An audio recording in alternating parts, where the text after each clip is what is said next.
সংগ্রামী সালাম গ্রহণ করবেন। আজ বাংলাদেশের জন্য একটি কালো অধ্যায়, হৃদয়স্পর্শী দিন।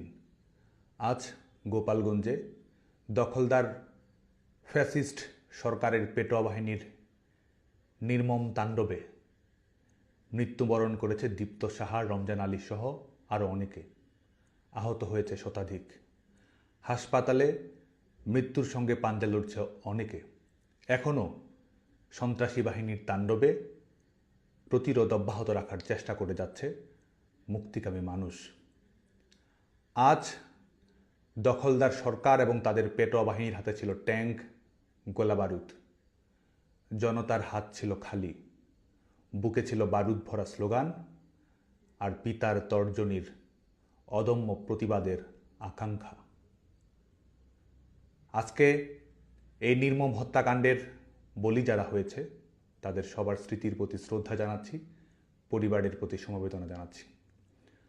প্রিয় তরুণ প্রজন্ম, আপনারা জানেন যে বিগত কয়েকদিন ধরেই গোপালগঞ্জে একটি কিংস পার্টির সফরকে কেন্দ্র করে পরিবেশ পরিস্থিতি উস্কানিমূলক, হিংসাত্মক করার অপচেষ্টা করে গেছে এই দখলদার সরকারের পেটোয়া বাহিনীর গোষ্ঠীটি।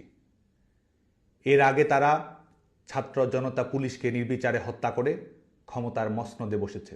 ক্ষমতার মসনদে বসে হত্যাকারীদের ইন্ডেমনিটি দিয়েছে এবং গোপালগঞ্জ অভিমুখে তাদের ঘোষিত কর্মসূচির নাম পদযাত্রা থেকে হয়ে গেছে মার্চ টু গোপালগঞ্জ।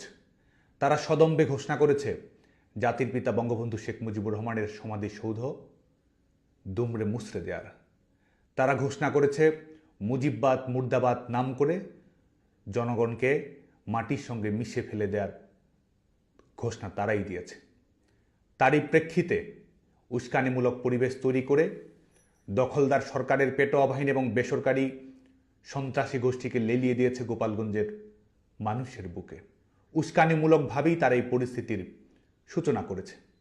তাদের আসার মূল লক্ষ্যই ছিল জুলাই আগস্টে যেমন তারা মেটিকুলাস ডিজাইনের মাধ্যমে নিজেরা হত্যা করে সেই হত্যার দায়ভার অন্যদের উপর চাপিয়ে দিয়ে কৃত্রিম পরিবেশ পরিস্থিতি তৈরি করে পেছনের দরজা দিয়ে ক্ষমতায় যাওয়ার পথ প্রশস্ত করেছিল, ঠিক তেমনি নিজেদের অবৈধ ক্ষমতার নিরাপত্তা নিশ্চিত করার জন্য আজকেও তাদের প্রয়োজন লাশ, যে লাশ তাদের কাছে কখনো আন্দোলনের কাঁচামাল, কখনো ক্ষমতায় থাকার রসদ, এবং তারই বাস্তবায়ন তার আজকে এখানে তারা ঘটিয়েছে। সেটির একটি নমুনা আজকে গোটা বাংলাদেশের মানুষ আজকে তারা দেখেছে।